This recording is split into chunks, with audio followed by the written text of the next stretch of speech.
tous.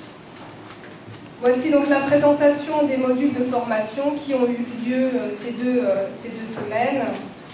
Alors nous avons eu 4 modules principaux. Le module 1, enseigner à l'université. La plupart des enseignants universitaires n'ont pas de formation à la pédagogie. Or, comme tout métier, enseigner est un métier qui s'apprend. Dans ce module-là, nous avons travaillé sur l'élaboration d'un cours, de la formulation des objectifs pédagogiques à l'évaluation objective des apprentissages. Donc, nous avons vu comment préparer un cours, comment animer un cours de manière interactive, en amphi ou en TD, et comment évaluer les apprentissages de manière objective. Le module 2, c'était sur une initiation aux TIS.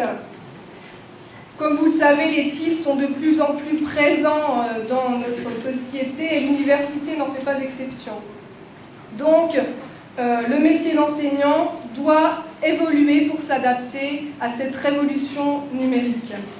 Dans ce module, nous avons vu par exemple tout ce qui était les outils collaboratifs, nous avons vu les MOOC, une brève présentation sur le e-learning et la classe inversée.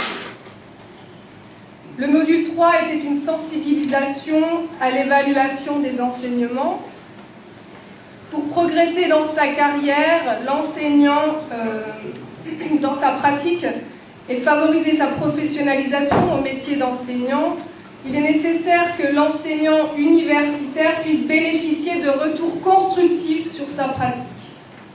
Et dans ce module, on a travaillé sur différentes sources possibles de rétroaction, notamment l'évaluation des enseignements par les étudiants, l'évaluation par les pairs et l'auto-évaluation par l'enseignant lui-même.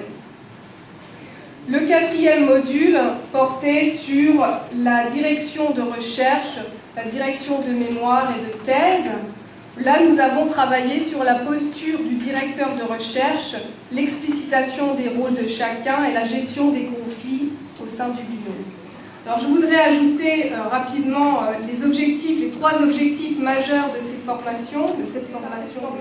C'est réduire les échecs et les abandons à l'université pour renouveler le corps enseignant. On va mieux accompagner les étudiants dans leurs apprentissages en utilisant des méthodes qui leur correspondent mieux et qui vont faire réussir le plus grand nombre. Le 3e objectif, c'est pouvoir offrir une formation universitaire de qualité pour former de futurs cadres autonomes. On va rendre l'étudiant plus actif durant le cours pour qu'il puisse développer des connaissances et des compétences qui sont attendues sur le marché du travail. Alors, je voudrais vous remercier pour votre bonne participation et votre coopération dans cette formation. Ce fut très agréable pour moi. Et j'espère que cette formation vous donnera envie d'aller plus loin et participer à la création de centres de pédagogie universitaire pour promouvoir et valoriser l'enseignement à l'université et permettre ainsi à tous les enseignants de bénéficier d'un soutien pédagogique. Merci beaucoup.